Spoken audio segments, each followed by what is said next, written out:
Hey everyone, welcome back. In today's video, I'm going to show you how to download and install Chrome in your computer without opening any other browser. How you can do it, just simply click on this start icon, search here PowerShell and run as administrator, and then simply copy this first command. I will going to give you this command in the video description. You can simply copy it from there.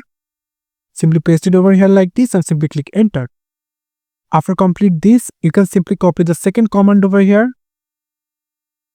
Copy this and paste it over here and then click enter, and you can see it's downloading Chrome in your computer without opening any other browser, and you can see the download is completed. Now it's installing, and as you can see the Google Chrome is actually open in our computer. You can simply see the Google Chrome comes in, and you can simply get the Google Chrome shortcut over here.